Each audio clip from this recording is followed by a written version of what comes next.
এপিসোডের শুরুতে টিচার ক্যাং আর সিন্ধু তার মাকে খুঁজতে থাকে। পরে টিচার ক্যাং পানিতে লাফ দেয়। একটু পরে সে খেয়াল করে দেখতে পায় তাকে ভবিষ্যতে নিয়ে যাওয়া হচ্ছে। যাই হোক, তখন টিচার ক্যাং অজ্ঞান হয়ে যায়। পরে তার জ্ঞান ফিরে আসলে সে দেখে তার বোন তাকে ডাকতেছে। তখন তার বোন বলে, তুমি মাতাল হয়ে রাস্তায় পড়েছিলে। সিন্ধু পরে ক্যালেন্ডার দেখে বুঝতে পারে সে বর্তমানে চলে এসেছে, নয়তো সেটা তার স্বপ্ন ছিল। একটু পরে সেখানে তার বন্ধুরা আসে। তারা তাকে বলে, অনেক বছর হয়ে গেল, টিচার ক্যাং আর হানজিসুকে আমরা এখনো খুঁজে পেলাম না। সিন্ধু তখন বুঝতে পারে যে এটা তার স্বপ্ন ছিল না, সে সত্যি সত্যি টাইম টেবল করে অতীতে চলে গিয়েছিল। যাই হোক, পরে সে তার মায়ের ছবির কাছে গিয়ে কাঁদতে থাকে, কারণ সে তাকে বাঁচাতে পারেনি। তখন সে বুঝতে পারে তার অতীতে যাওয়ার কারণে কোনো পরিবর্তনই হয়নি, সবকিছু আগের মতোই চলতেছে। পরের সিনে জাংসোরা মিনসোর সাথে ঝগড়া করতে থাকে, কারণ সে চাকরি ছেড়ে দিয়েছে। মিনসোও বলে, আমি কার্টুন ড্রয়িং কে প্রফেশনাল ভাবে করতে চাই, আমি আমার স্বপ্ন পূরণ করব। এদিকে চুয়ানগো টিচার 10 এর জন্য ব্লাইন্ড ডেট ঠিক করতে করতে অবশেষে তার বিয়ে ঠিক করে ফেলে। এখন তার রাস্তা ক্লিয়ার। তার জন্য সে নাহিকে ফোন দিয়ে ডেট করতে যেতে বলে।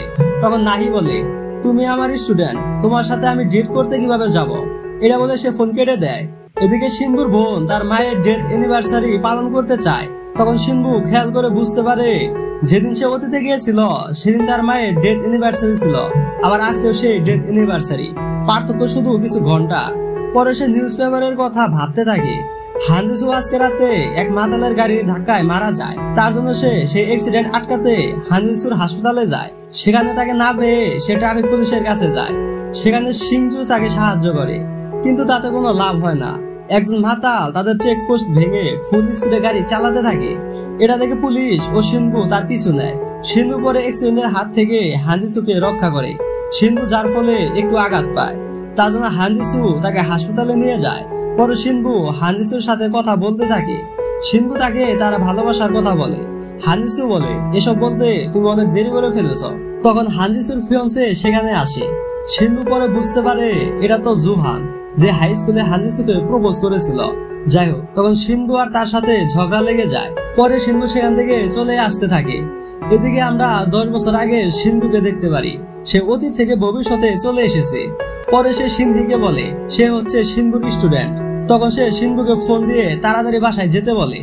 সিন্ধু পরে বাসায় গিয়ে 10 বছর আগে সিন্ধুকে দেখতে পায়। এটা থেকে তো সে বিশ্বাসই করতে পারে না যে সিন্ধু এখানে কিভাবে আসলো। তখন সিন্ধু বলে, আপনি যখন নদীতে লাফ দিয়েছিলেন তখন আমিও লাফ দিয়েছিলাম, পরে আপনার সাথে সাথে আমিও এখানে এসে পড়েছি।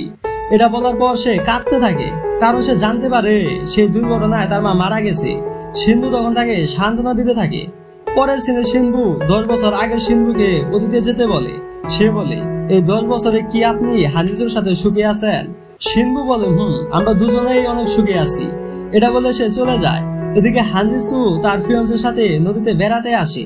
পরে সে একা একটি জায়গায় গিয়ে মন খারাপ করে বলতে থাকে, আন্টি, আমি আপনার দেওয়া রিংটি রাখতে পারবো না, আমাকে ক্ষমা করে দিবেন। তখন আমরা বুঝতে পারি সিন্ধু 10 বছর আগে তার মাকে যে রিংটি দিয়েছিল, তার মা অ্যাক্সিডেন্টের সময় সেটা হানজিসুকে দিয়ে যায়। যাই হোক, পরে সে রিংটি খুলে ফেলে দেয়। তখন সেখানে 10 বছর আগে সিন্ধু আসে। সে এসে তাকে রিংটি দেয়। হানজিসু তাকে চিনতে পারে না। তখন বৃষ্টি নামতে থাকে, তার জন্য সিন্ধু তাকে তার ছাতায় করে এগিয়ে দিতে যায়। সিন্ধু পরে তার সাথে কথা বলে জানতে পারে যে সে হাই স্কুল থাকা অবস্থায় অ্যাপ্রোড গিয়েছিল। 10 বছর পর সে এখানে ফিরে এসেছে। তখন সেখানে তার ফিয়ন্সে এসে তাকে নিয়ে যায়। এটা দেখে সে বুঝে যায় টিচার ক্যাং তাকে মিথ্যে কথা বলেছে। পরে সে তার সাথে ঝগড়া করতে থাকে। তখন সেখানে জাংসোরা আসতে থাকে। তার জন্য টিচার তাকে ওয়াশরুমে আটকে রেখে জাংসোরার সাথে কথা বলতে যায়। জাংসোরা তখন মিনসিওর চাকরি ছাড়ার কথা বলে। পরে সে তার সব বন্ধুদের সাথে একটি পার্টি দিতে চায়। জাংসোরা পরে সিন্ধুর ওয়াশরুমে যেতে চায়। সিন্ধু তখন তাড়াতাড়ি করে 10 বছর আগের সিন্ধুকে মেরে ওয়াশরুম থেকে বের করতে থাকে। তার জন্য সিন্ধু ব্যথা পায়। পরে তাকে হানজিসুর হাসপাতালে নিয়ে যাওয়া হয়। হানজিসু তাদের দুজনকে একসাথে দেখে অবাক হয়ে তাকিয়ে থাকে। সিন্ধু তখন বলে, এ আমার কাজিন ও স্টুডেন্ট, এর নাম হচ্ছে ডিয়ঙ্গু। মজার ব্যাপার হচ্ছে সিন্ধুর কুকুরের নাম ডিয়ঙ্গু ছিল।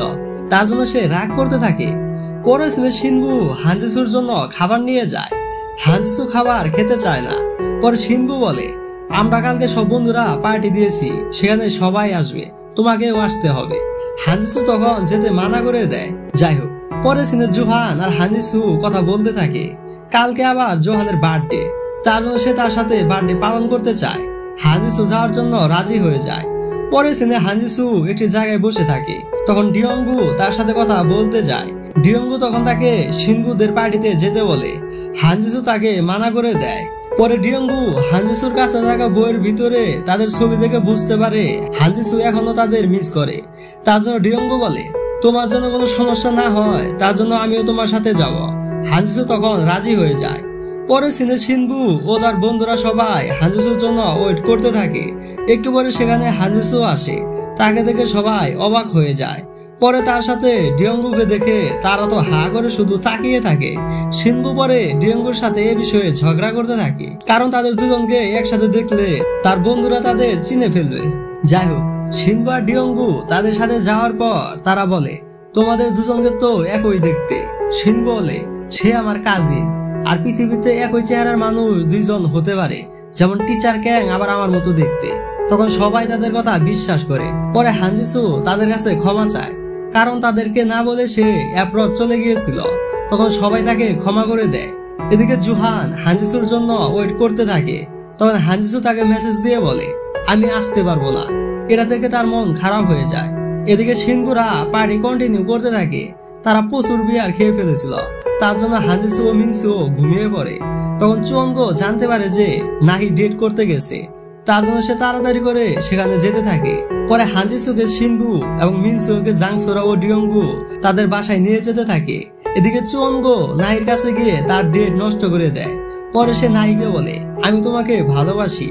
নাহি বলে, তোমার মতো সেলিব্রিটিকে আমি পছন্দ করি না, যে আবার আমার থেকে ছোট। চুয়ঙ্গো আসলে এখন সিনেমা করে, তার জন্য সে সেলিব্রিটি হয়ে গেছে।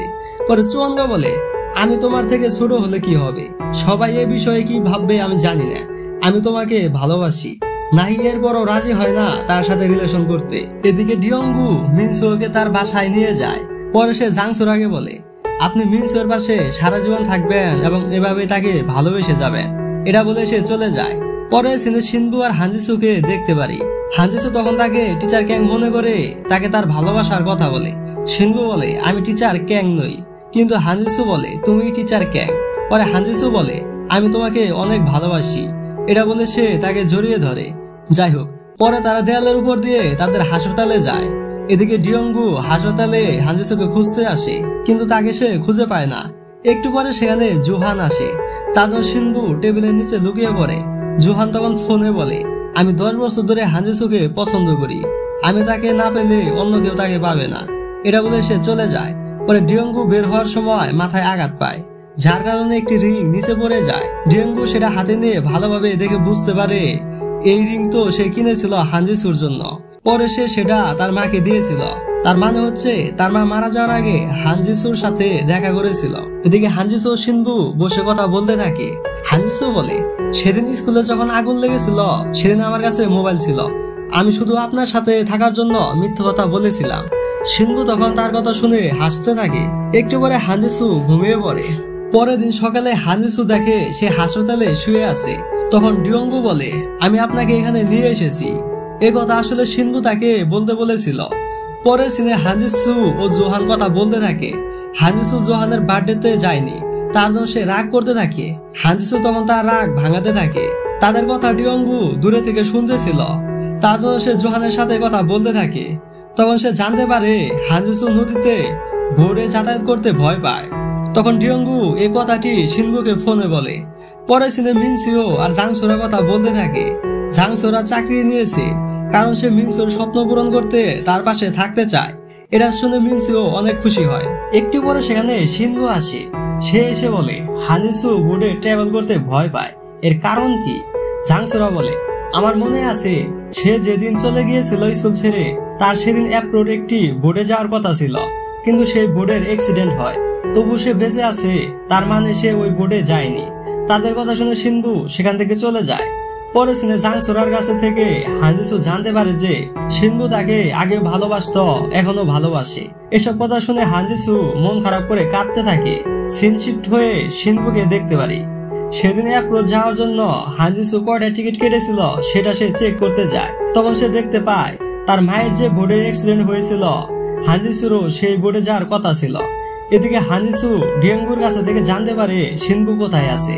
তার জন্য সে সেখানে যায়। এরপর সে শিনবুর সাথে দেখা করে তার মায়ের দেওয়া রিংটি ফিরিয়ে দেয়। শিনবুরে সবকিছু মাথার উপর দিয়ে যায়। পরে হানজিসু তাকে সবকিছু খুলে বলতে থাকে। সেদিন হানজিসু 2টার সময় বোর্ডের টিকিট কেটে দাঁড়িয়েছিল। তখন তার মায়ের সাথে তার দেখা হয়। তার মা হানজিসু আর শিনবুকে একসাথে বাসে একদিন দেখেছিল। তার জন্য সে হানজিসুকে দেখে চিনতে পারে। পরে তারা একটি জায়গায় বসে কথা বলতে থাকে। তার মা তাকে শিনবু কোনো মেসেজ দিয়েছিল নাকি সেটা জানতে চাইলে সে বলে, আমার ফোনের ডিসপ্লে নষ্ট হয়ে গেছে। তার মা তো জানে আজকে শিনবু তার সাথে দেখা করার জন্য ওয়েট করতেছে। তার জন্য শিনবুর মা বলে, আমাকে এফরোড তাড়াতাড়ি যেতে হবে, কিন্তু আমার কাছে টিকিট নেই। আসলে শিনবুর মায়ের কাছে টিকিট আছে। যাই হোক, তখন হানজিসু তাকে তার টিকিট দিয়ে দেয়। তার জন্য শিনবুর মা তাকে সেই রিংটি হানজিসুকে দিয়ে দেয়। পরে বলে, তাড়াতাড়ি তোমার মোবাইল ঠিক করে ফেলো। তখন হানজিসু মোবাইল ঠিক করার পর শিনবুর মেসেজটি দেখতে পায়। যাই হোক, হানজিসু বলে, তার জন্য তোমার মা আমার কারণে মারা গেছে। আমি সেদিন টিকিট না দিলে আজকে আমি মারা যেতাম। শিনবু হানজিসুর কথা শুনে কেঁদে ফেলে। এদিকে হানজিসু সেখান থেকে কাঁদতে কাঁদতে চলে যায়। পরে ছেলে চঙ্গো তার স্কুলে যায় নাহির সাথে দেখা করতে। নাহি আসলে তাকে পছন্দ করে। তার জন্য সে চঙ্গোর সাথে ডেট করতে যেতে রাজি হয়ে যায়। এদিকে শিনবু ও ডিয়ঙ্গু বসে কথা বলতে থাকে। ডিয়ঙ্গুকে হানজিসু বলেছিল সে শিনবুকে ভালোবাসে। এটা শুনে সে অনেক খুশি হয়। তার জন্য সে অতীতে ফিরে যেতে চায়। শিনবু তাকে সব সত্য কথা আর বলে না, কারণ সেটা শুনলে সে কষ্ট পাবে। যাই হোক, পরের দিন ডিয়ঙ্গু হাসপাতাল থেকে চলে আসবে। তার জন্য সে হানজিসুর সাথে সারাদিন কাটাতে চায়। ডিয়ঙ্গু তখন হানজিসুর ফোন বন্ধ করে সারাদিন তার সাথে ঘুরতে থাকে। হানজিসু তখন তাকে সেই বইটি গিফট করে। পরে তার সাথে হানজিসুর যেখানে শেষ দেখা হয়েছিল সেখানে যায়। হানজিসু তখন বলে, এখানে আমার সাথে আমার এক পছন্দের বন্ধুর শেষ দেখা হয়েছিল। আমার প্রথম ভালোবাসা ছিল শিনবু। এটা শুনে ডিয়ঙ্গু তাকে জড়িয়ে ধরে। পরে তাকে তার ফোনটি দিয়ে চলে যায়। হানজিসু মোবাইল চালু করার পর ডিয়ঙ্গুর একটি মেসেজ দেখতে পায়। সেখানে সে লিখেছিল তার নাম হচ্ছে শিনবু। এটা দেখে সে অবাক হয়ে যায়। এদিকে অতীতের শিনবুকে দেখতে পারি। সে সেদিন হানজিসু আর শিনবু যে কথা বলেছিল তাদের সব কথা শুনেছিল। তার জন্য সে কাঁদতে থাকে। যাই হোক, পরে সে অতীতে চলে যায়। শিনবু তখন তাকে মিস করতে থাকে। পরে আমরা দেখতে পারি অতীতের শিনবু আর বর্তমানের শিনবু মেসেজে কথা বলতেছে। তারা দুজন অতীত আর বর্তমানে কে কেমন আছে সব কথা শেয়ার করতে থাকে। এদিকে হানজিসু ইউএসএ গিয়ে নিজের ক্যারিয়ার নতুন ভাবে শুরু করতে চায়। তার জন্য সে যাওয়ার আগে এবার জাংসোরার সাথে দেখা করে। জাংসোরা শিনবুর কথা জিজ্ঞেস করলে সে বলে, শিনবু এভাবে না জানলে সে বেশি ভালো থাকবে। জাংসোরা তবু শিনবুকে বলে দেয় যে হানজিসু কালকে ইউএসএ চলে যাবে। কথাটা শুনে শিনবু বুঝতে পারে না যে সে কি করবে। যাই হোক, পরে শিনবু অতীতের শিনবুর সাথে কথা বলতে থাকে। অতীতের শিনবু তো জানে 10 বছর পর হানজিসুর সাথে তার দেখা হবে। এরপর কত ঝামেলা হবে। তার জন্য সে বলে, আমি চাই না 10 বছর পর হানজিসুর সাথে আমার সিওল দেখা হোক। এটা বলে সে হানজিসু যে চিঠি দিয়েছিল সেটা পুড়ে ফেলে। পরে সে বলে, আমি 10 বছর পরে হানজিসুর সাথে দেখা করে অ্যাক্সিডেন্টের সেই বেদনাদায়ক মুহূর্ত আবার সহ্য করতে পারবো না। তার জন্য আমি তার সাথে আগে ব্রেকআপ করে দিব। এটা শুনে শিনবু দৌড়ে হানজিসুর সাথে দেখা করতে যায়। পরে সে হানজিসুকে বলে, অ্যাক্সিডেন্টের কথা মনে করে কষ্ট পেতে হবে না, এটা একটা দুর্ঘটনা। তখন সে বলে, টিচার ক্যাং আর শিনবু একজনই। এটা বলে সে তাকে জড়িয়ে ধরে। পরে সিনে অতীতের শিনবু তার বোনের কাছ থেকে সেই অ্যাক্সিডেন্ট থেকে তার মায়ের একটি ব্যাগ পায়। এদিকে বর্তমানের শিনবু সেই ব্যাগটি খুলে দেখতে থাকে। তখন অতীতের শিনবু সেখানে তাদের 2টি আইডি কার্ড ও ভূতের টিকিট দেখে বুঝতে পারে তার মা ইচ্ছে করে হানজিসুর টিকিট নিয়েছিল যেন হানজিসুর কিছু না হয়। পরে তারা তার মায়ের ভয়েস কল রেকর্ড শুনে বুঝতে পারে তার মা বুঝেছিল টিচার ক্যাংই হচ্ছে শিনবু। তার সাথে এটাও বুঝেছিল ভবিষ্যতে শিনবু হানজিসুকে পায়নি বলে সেজন্য সে অতীতে এসেছে। তার জন্য তার মা তার ছেলের সুখের জন্য এ কাজ করেছে। পরে তার মা বলে, তুমি হানজিসুকে কোনো সময় কষ্ট দিও না, তাকে সবসময় ভালোবেসে নিজের কাছে রেখো। তার মায়ের এসব কথা শুনে তারা দুজনেই মন খারাপ করে কাঁদতে থাকে। পরে শিনবু হানজিসুর কাছে যেতে থাকে, কারণ আজকে হানজিসুর ফ্লাইট। এদিকে হানজিসু তাদের সেই পুরাতন ছবি দেখতে থাকে। অন্যদিকে অতীতের শিনবু চুয়োঙ্গের কাছে থেকে সেই ছবি পায় যেটা 10 বছর পর তার কাছে থাকবে। শিনবু তখন বুদ্ধি করে সেই ছবির পিছনে লিখতে থাকে, যেটা ভবিষ্যৎ থেকে হানজিসু অবাক হয়ে দেখতে থাকে। সেখানে শিনবু লিখেছিল, 2017 সালে তোমার সাথে দেখা করতে আমি আসবো। তুমি যেখানেই থাকো আমার জন্য অপেক্ষা করো। এদিকে ভবিষ্যতে শিনবু সেখানে গিয়ে হানজিসুকে পায় না, তার জন্য সে মন খারাপ করতে থাকে। পরে সে মন খারাপ করে স্কুলে যায়। সেখানে হানজিসুর সাথে কাটানো মুহূর্তগুলো সে কল্পনা করতে থাকে। একটু পরে সেখানে হানজিসু এসে তাকে জড়িয়ে ধরে ও প্রপোজ করে। অবশেষে তাদের ভালোবাসা পরিপূর্ণতা পায়। এটা অতীতের শিনবু শুনে অনেক খুশি হয়, তার জন্য সে পড়াশোনায় মনোযোগ দেয়। এদিকে ভবিষ্যতে শিনবু ও তার বন্ধুরা পার্টি দেয়। সেখানে মিনসোর বানানো কার্টুন দিয়ে মুভি বানানো হবে সেটা সে বলে। এটা শুনে জাংসোরা ও সবাই অনেক খুশি হয়। চুয়ানগো আর নাহি তখন তাদের রিলেশনের কথা সবাইকে বলে। অবশেষে শিনবু হানজিসুর রোমান্টিক মুহূর্তের মাধ্যমে ড্রামাটির হ্যাপি এন্ডিং হয়ে যায়। যাই হোক গাইস, ড্রামাটি ভালো লাগলে ফটাফট ভিডিওতে লাইক কমেন্ট শেয়ার করে দিবেন। এরকম চাইনিজ কোরিয়ান ড্রামা দেখতে অবশ্যই চ্যানেলটিকে সাবস্ক্রাইব করে দিবেন। আপনার মূল্যবান সময় দিয়ে ভিডিওটি দেখার জন্য ধন্যবাদ।